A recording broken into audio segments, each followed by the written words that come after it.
Well, I'm going to get started. We have a couple counties that are having some technical problems, but I want to make sure that we can get through the whole presentation. So today I'm going to be talking about participant interviews and really what our participants want from our nutrition education classes. So just a little overview of what I'm going to be talking about today. I'm going to tell you a little bit about the methods of how we conducted the interviews and why, and then we'll talk about some of those key findings, some of the main things that I saw and heard from participants throughout these interviews. I also want to bring in some evaluation of your teaching, so getting you thinking about what are you doing right now that works really well, and maybe based on some of the feedback we got from participants, what can we do to continue to improve? So when it comes to evaluating for SNAP-Ed, we have to evaluate for through a variety of different ways. And the first thing that we've been doing, as you all know, are the class participant forms, the surveys that we've been going through each year. But when it comes to the SNAP-Ed plan, each year we're supposed to build on the previous year for evaluations. And so for this second year of our 3-year plan, we decided to do participant interviews. And so these interviews were conducted in October. And the reason that we want to do this is because it provides us information about what our participants really want, what experiences they're having. And so it gives us qualitative data on what we are getting from our participants, instead of, when we're looking at the surveys and the information we get from the surveys, which is very good information, but that's telling us more about how our participants intend to change behaviors, or how they are actually changing behaviors. So the information we get from interviews is much different. This is when we're getting comments and feedback and experiences. So all those types of things that we just can't get from a paper survey. So it really is helpful information that we're receiving. Okay, so when it comes to the interviews that we conducted, we actually interviewed 14 SNAP participants. And the way we went through this is these participants were part of a much larger study. So they were part of the Healthy Eating for Life study, which is led by Dr. Carrie Durwood. So these individuals received nutrition education that was based off SNAP-Ed nutrition education. And then they also received farmers market incentives.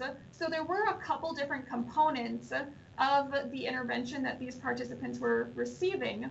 However, the part that I really want to focus on today is what they were gaining from receiving nutrition education through SNAP-Ed.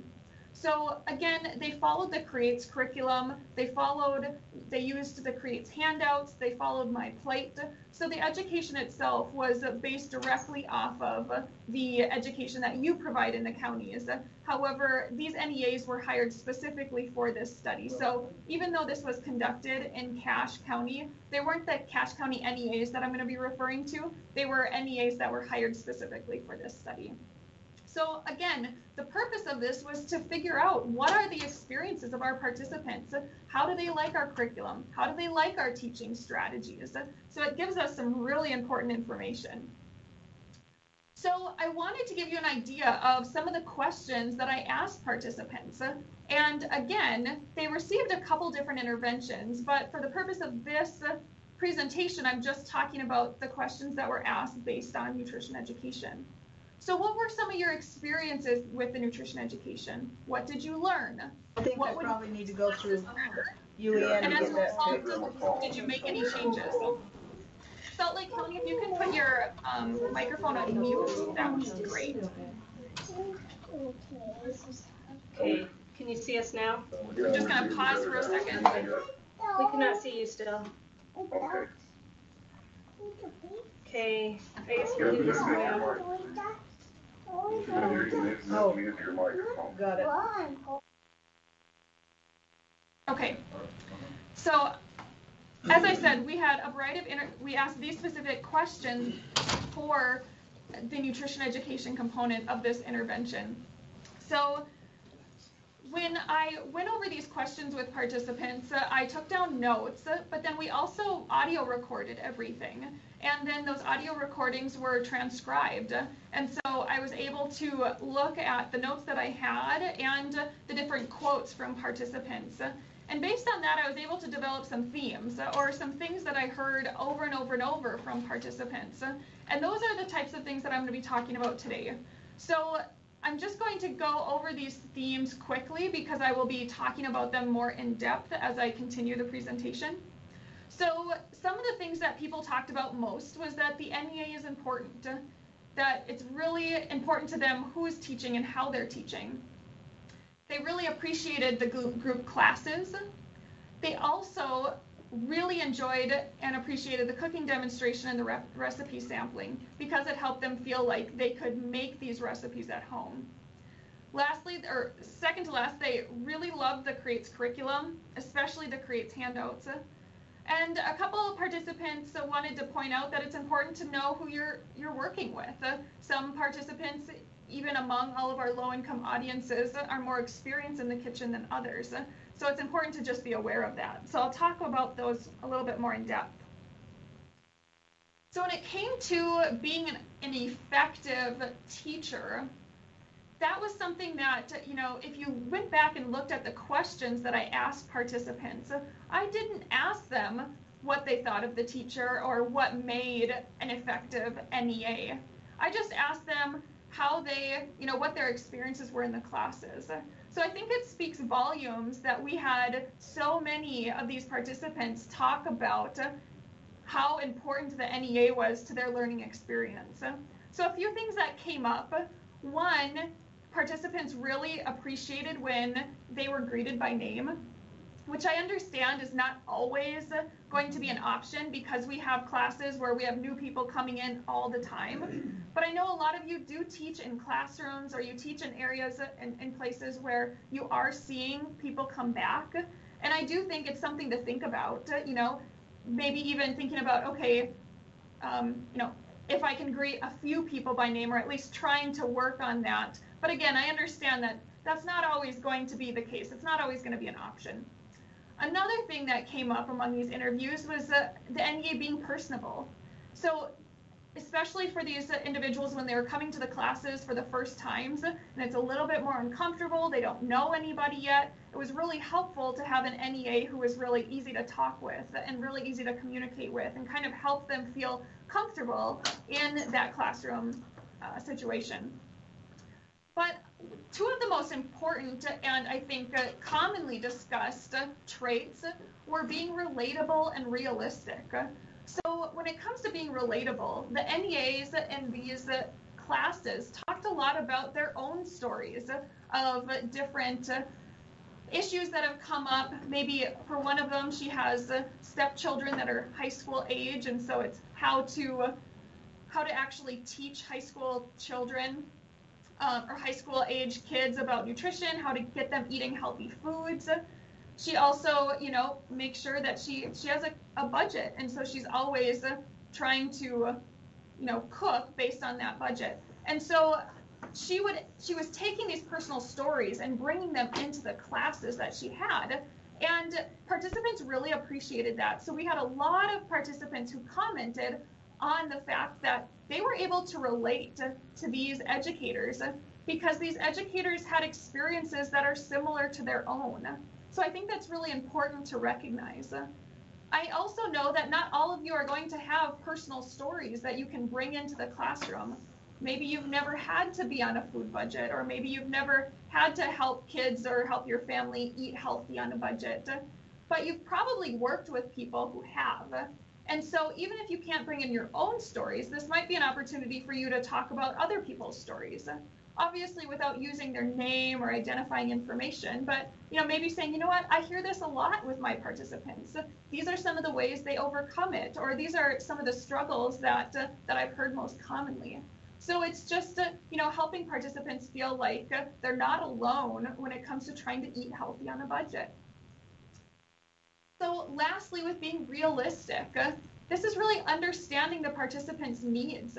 So again, the NEAs talked about how, of course we would love to have individuals eating whole grains and fruits and vegetables at every meal, but we also know that's not always going to happen. And so it's important to be realistic with what we expect from our participants. And so this is something that was discussed quite a bit among participants because they felt like the NEA understood that they can't make significant changes all the time, or they can't, based on how much money they have for food dollars that month, they may or may not be able to afford fresh fruits and vegetables. Thank you. Excuse me. So these are a few of the things that kind of made a really important and effective educator.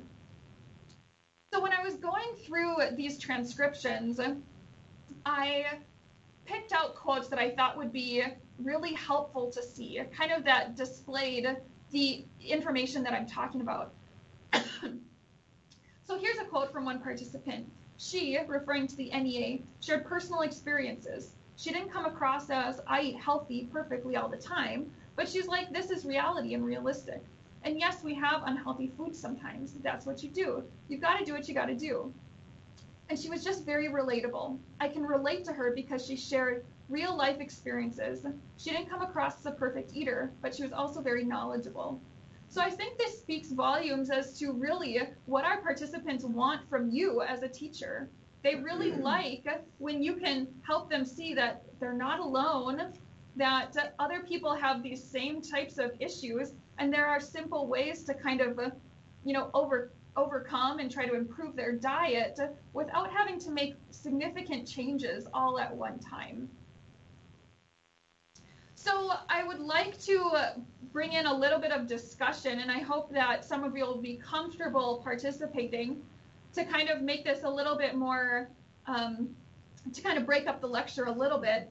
So what experiences do you or can you bring into your classes to be more realistic and relatable?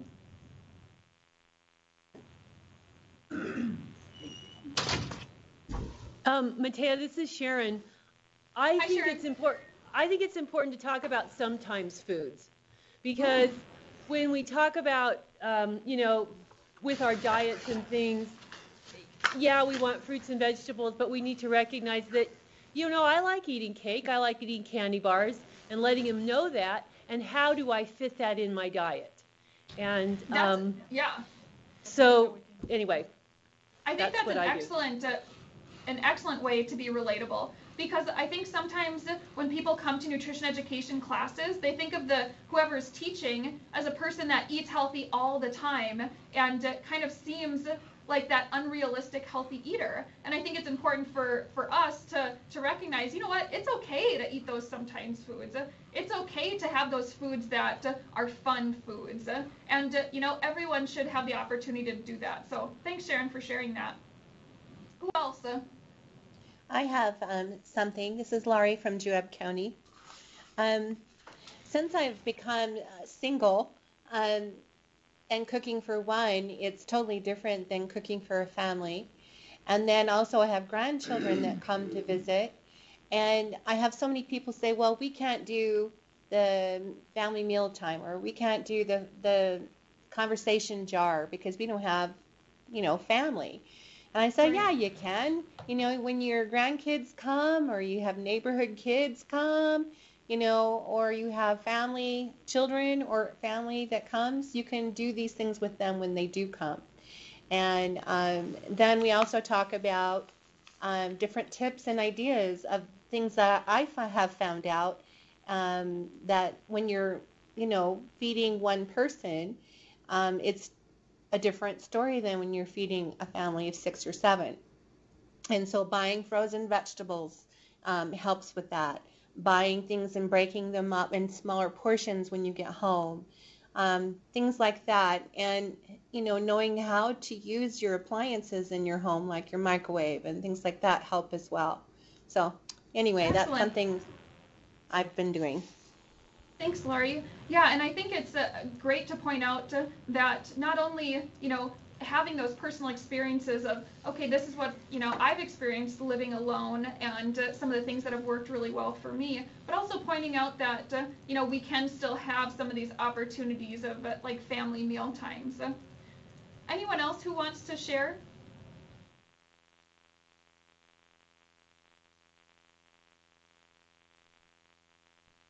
Okay, there will be other opportunities to share experiences as well as we continue. So another thing that we learned is that these individuals really loved group classes. So again, I want to point out that these individuals were actually part of a study. So they were put into a group, and that group, they received a nutrition education as part of their intervention.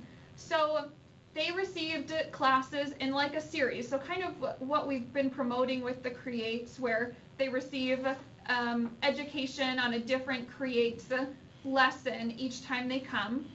And again, they came for about 8 lessons. And so they were coming and they were seeing the same participants quite frequently. Every once in a while a new person would come or go, but they were seeing a lot of familiar faces. So with that, they were able to really kind of gain some support from the other participants in the class. And these are a few things that they shared that they really appreciated. So a lot of individuals talked about networking. They appreciated the opportunity to get to talk with other individuals who are going through similar experiences or may have gone through similar experiences in the past. So it allowed for an opportunity to discuss those issues that have come up, those struggles. But then it also, they helped each other with resources. Some people knew of resources that could help other people in the class and vice versa.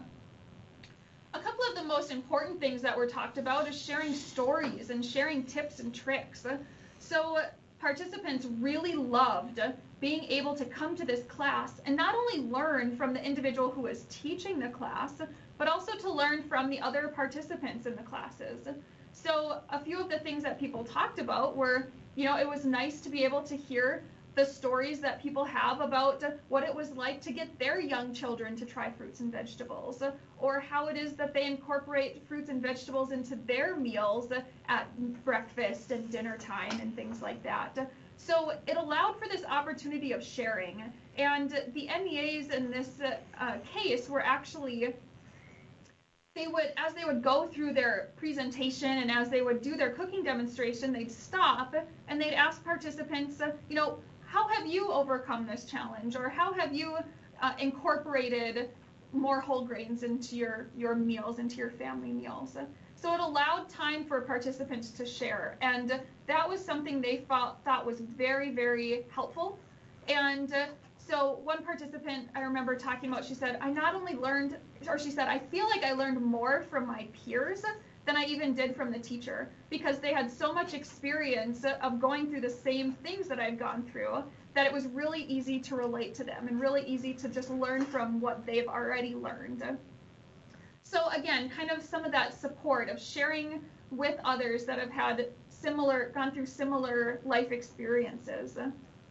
So here are a few quotes from participants. Again, these are from 3 different participants, referring to through group classes. So the part of it that made the classes good was having multiple people in the group, because then more ideas came up and we shared more. Another participant said it was really fun to have the same group of people that were having the classes and having little discussions and knowing that we were all in similar but different situations in life, and how we have all these misgivings and have had all these things that we're trying to figure out and have had different ideas for each other. One of the last participants said, I did like that this was a class. We all kind of bounced ideas off one another. Even if it wasn't coming from the teacher or whatever, we could all just give input and hear other people's ideas about what they do at home to make it easier to eat vegetables and stuff. So I think that really speaks to how important it is to get people not only together in a classroom.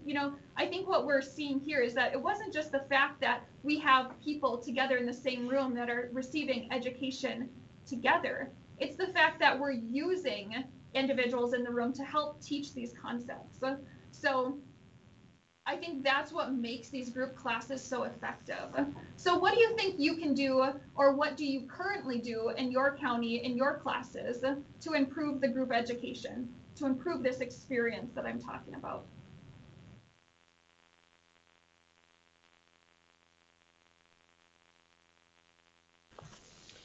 Hi, this is Laurie again. Hey, I was liking that question that you presented, and I'm going to use it from now on, and that's how have you dealt with this problem, or how have you added grains to your diet? I love that. How simple, and what a wonderful way to include them into that, and start sharing more of everyone's stories. So thank you. That's a really good idea. Good. Thanks, Lori. Other comments, ideas? I don't remember who it was, but during performance appraisals, somebody talked about, one of the NEAs talked about stores that had certain things on sale, or when certain things were more readily available, or, you know, when there's a case on sale, or when the beans on sale. And I think if you get that rolling, then people start to share their shopping tips too. If they're like, oh, meat is better at this store, or produce is cheaper at this store, then they can kind of give tips and insights to their own community, which is relevant to the individuals, and might get them talking rather than telling them. Right, yeah, that's an excellent idea. So, you know, kind of bringing up a concept of maybe it's shopping tips, or maybe it's, you know, hiding fruits and vegetables and things for kids, whatever it may be. But then, you know, posing that as a question of, you know, what do you think, what has worked for you in the past, or how do you think that you could, you know, make this work in the future if maybe they haven't tried it yet. So any other ideas out there?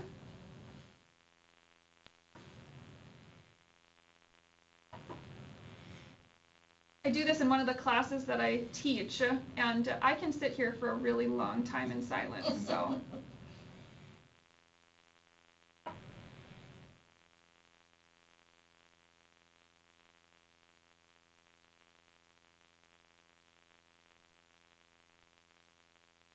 I know some people have a little bit more challenging technology, so it might not be as easy to talk. But so I do hope that at least you're, even if you don't want to share, at least you're thinking about what can I do to be.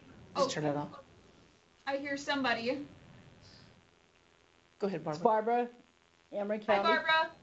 In our county, when we have commodity cooking at our food bank, we will take turns having one or two of the people take a turn as mother. If you're the mother, I'll instruct you how to cook the vegetables or whatever, and they like that. Oh, they really like that, being the mother. That's great. So you're kind of putting them in a scenario, so Right. it kind of helps them think and process the information. Who, you know, pick people who are able to do it, you know, and who are not going to be embarrassed and who have the skills. But I think that really helps some of the others to know that you might be the mother next time. Yeah, that's excellent. So getting people really involved and engaged, I think that really helps the learning process. You know, a lot of the research says that preaching or lecturing, like what I'm doing half the time to you, is really ineffective. So getting you involved in the lecture and getting you talking, or getting your participants talking, is going to be much more effective, and they're going to retain a lot more information, and they're going to feel much more confident in their knowledge and their skills if they're actually participating in the conversation. So Matea? Thank you for those of you. Yes, who is that? It's Sharon. Hi, Sharon. One of the things with the creates lessons, you know, we add the spices and stuff, and what I've started doing is once it started cooking for a while, I'll take a spoon and say, who wants to be the taste tester? And maybe I'll get one or two to try it and say, you know, what do you think? Do we need to add more curry? Do we need to add more basil? You know, how do you think it tastes? And that's kind of fun, especially when I do youth. They think that's pretty fun to be able to be in charge of that and decide what to add. That's a great idea, because that's not only getting people involved in the process, but it's also giving people, kind of putting them in charge a little bit, like where they're getting to use their knowledge and their experience to kind of make a decision on, okay, what needs to be changed in this recipe to make it even better. I really like that. Anybody else who has ideas that the group could benefit from?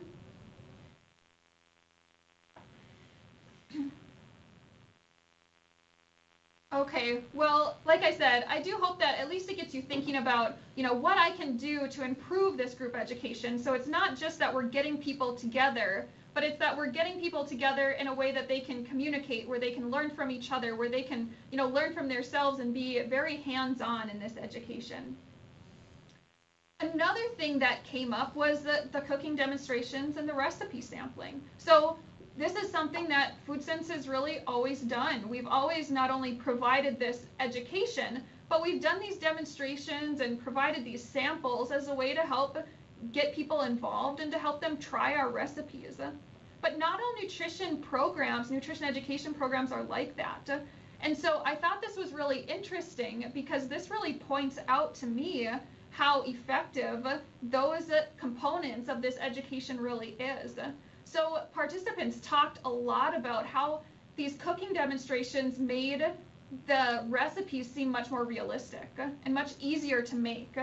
One example that I have, I didn't pull out this quote, but I remember one of the participants talking about the African bean soup, I think it's called, which is in one of the soup creates.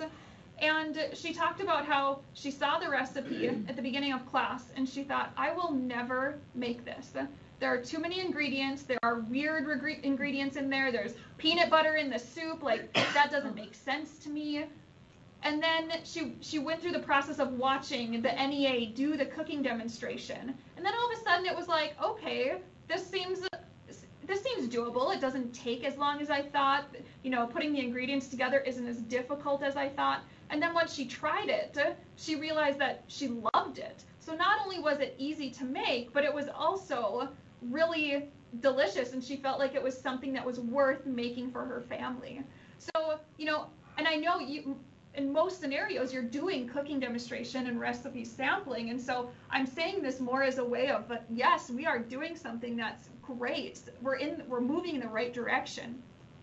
And I like pointing this out because, as I mentioned, there are nutrition education programs that don't do as much recipe sampling, that don't do demos, that strictly kind of do I'm going to talk to you and hope you retain this information.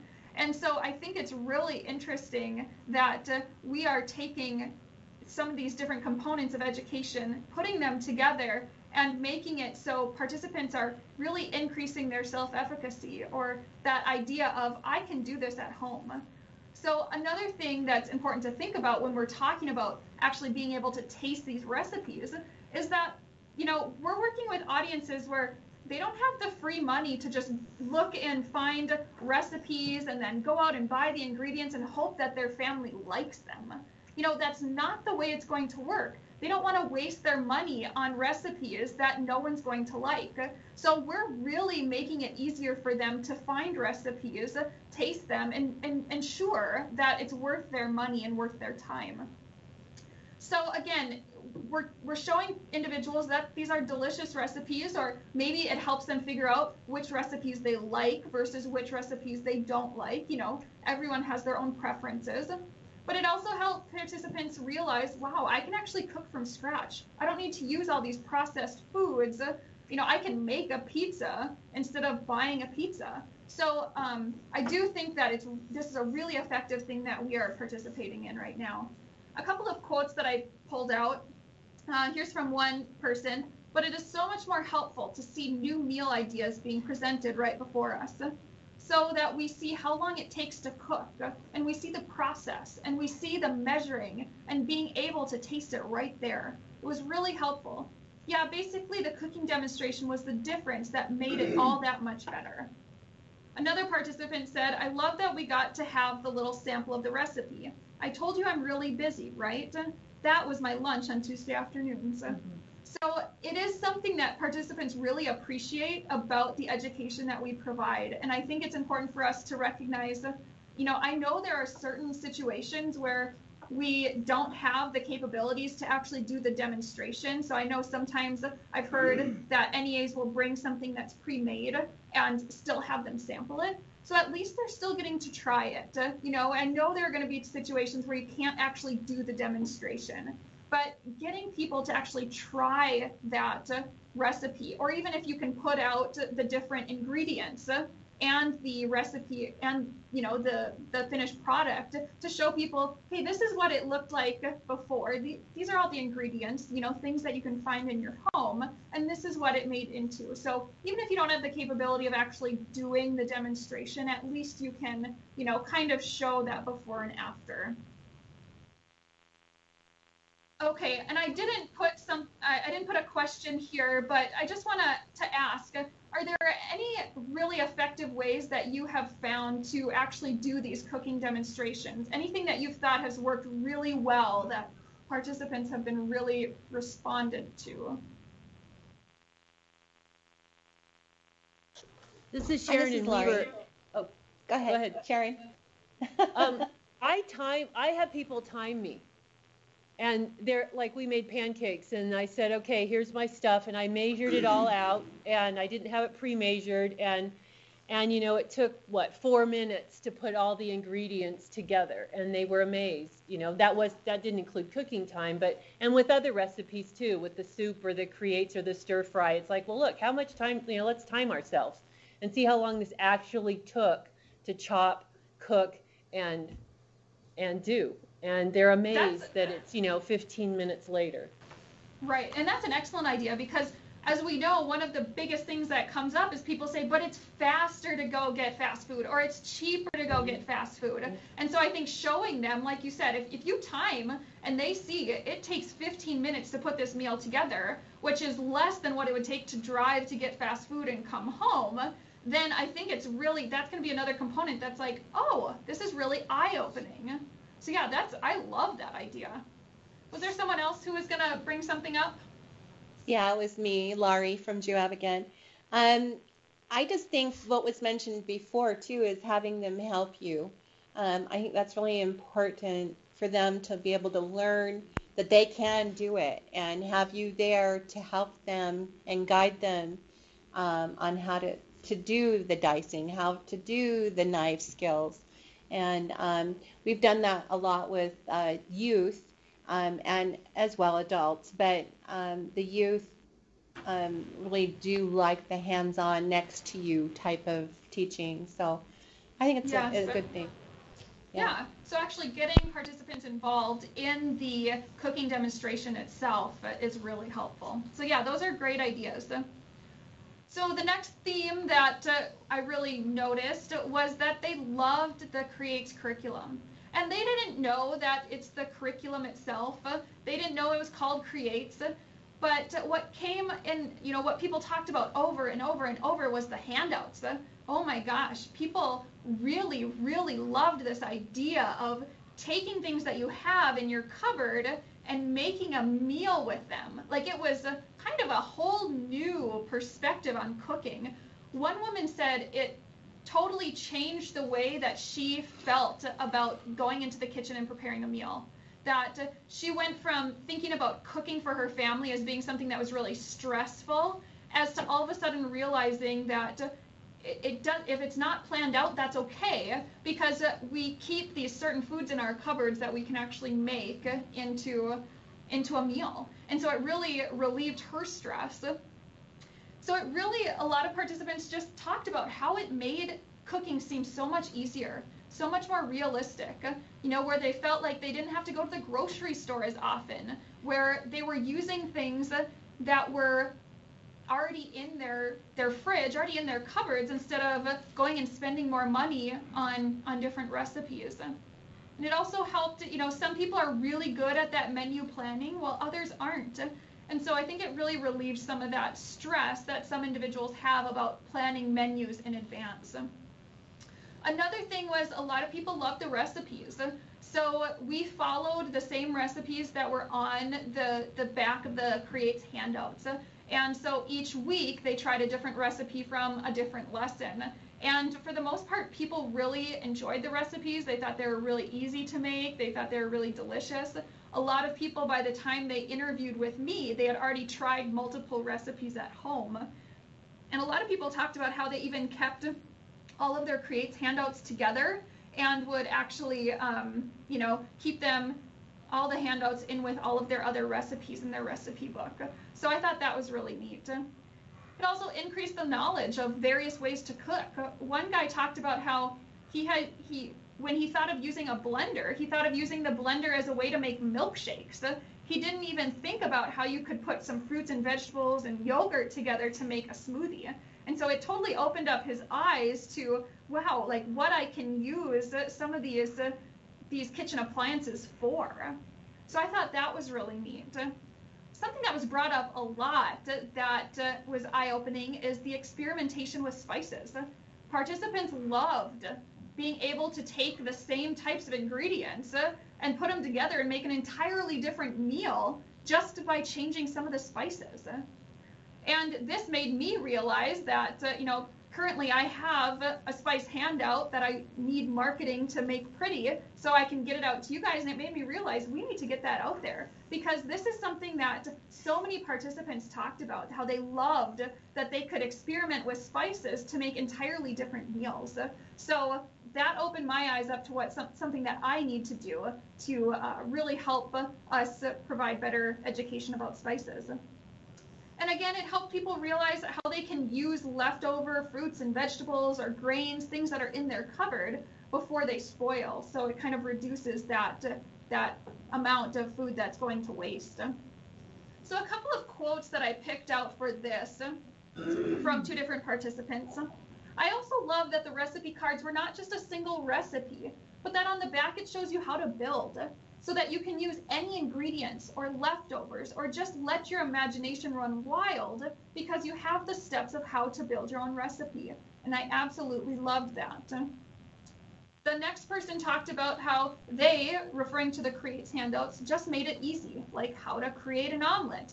Then it gives you all these options. And then it'll say, if you want to make something Mexican, add these spices. If you want to make something Asian, add these ones.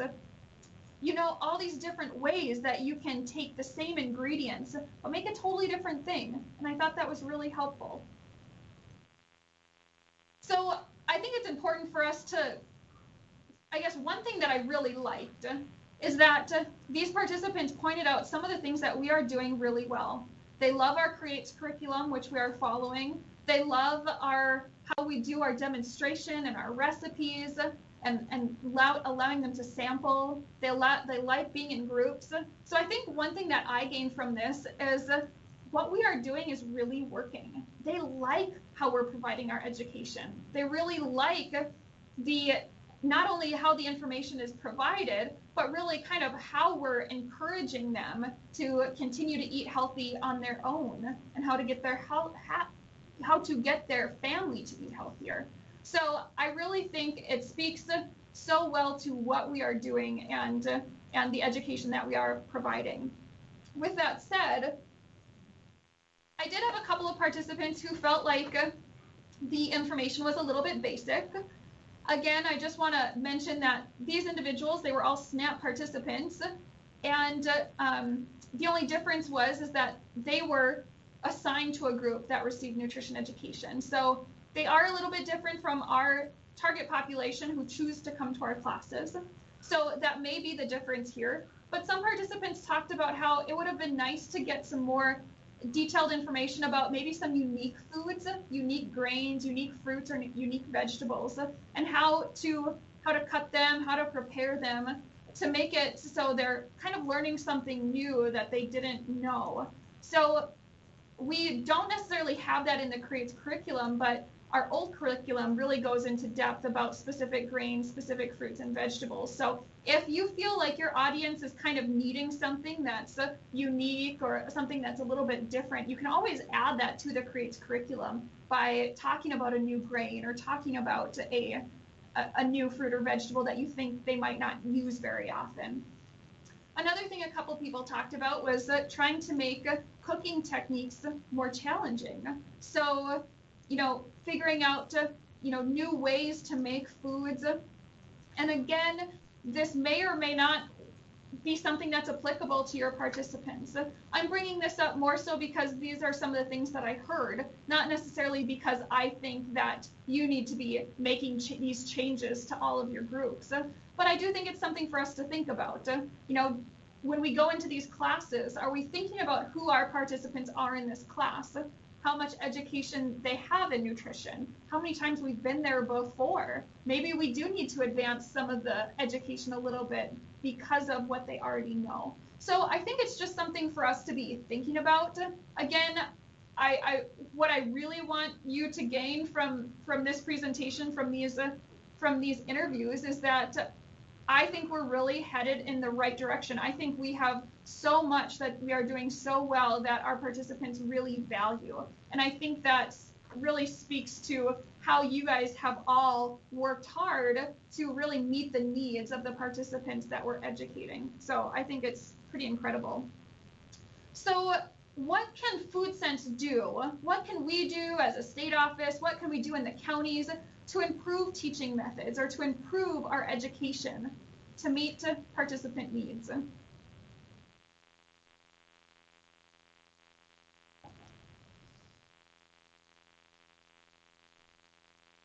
Anything that you can think of that you need from us, or that you think that maybe we should start thinking about based on some of these things that we're hearing?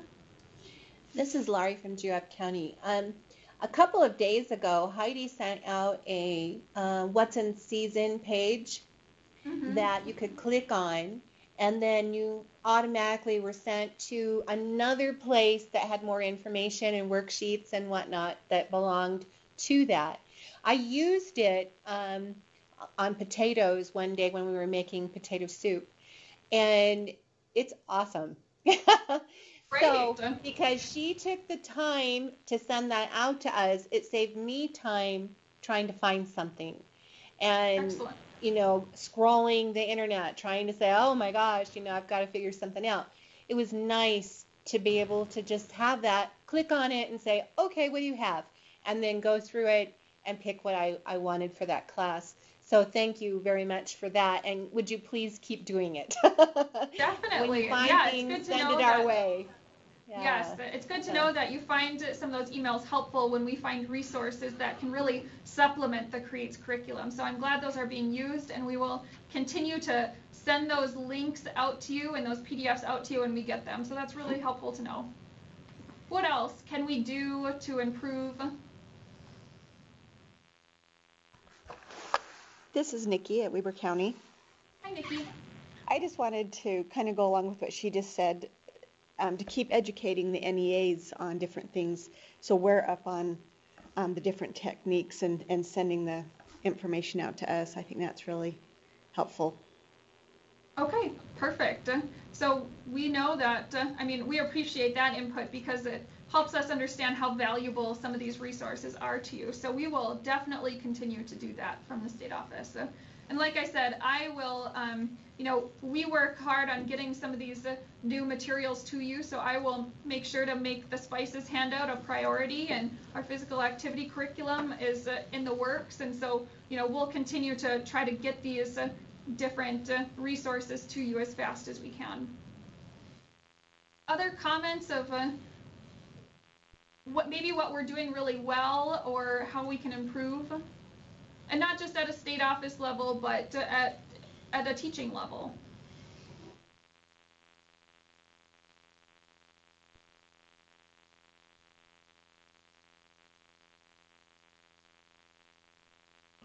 Mateo, this is Monica from Weber. Hi, Monica. There is a website that I've been ordered sometimes from the USDA, and it's from My Plate. You know, they have these great handouts, and those are free. And there is a vegetables handouts. There is a grains handouts. And I always, every time that I teach a lesson, I always talk about, like, for example, if you're going to teach a create curriculum about salad, I always talk about vegetables, and I give them a handout about vegetables so they can have more knowledge about why it's important for them to eat vegetables.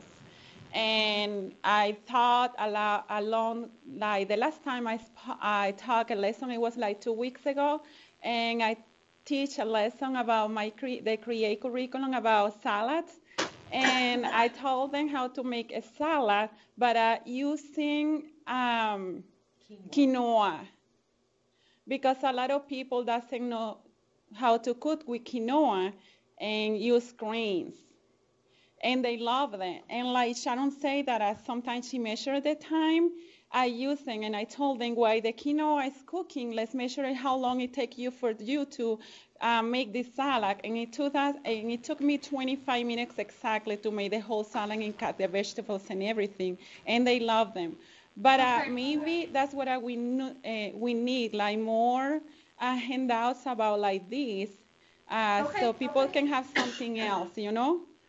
Sure. So supplemental materials, and I think you're using, the USDA resources. Those are excellent resources for us because we're a USDA funded program. So I will, maybe Jocelyn, will you make a note of maybe we could send out a link to the USDA free resources? Will you just remind me? Okay. Will you just remind me, Okay. and I will. Yeah, and we will make sure, because there are a lot of free resources on the USDA website that could use as supplemental material to the CREATES curriculum. So I know we're running short on time, but does anyone have any questions before we end today?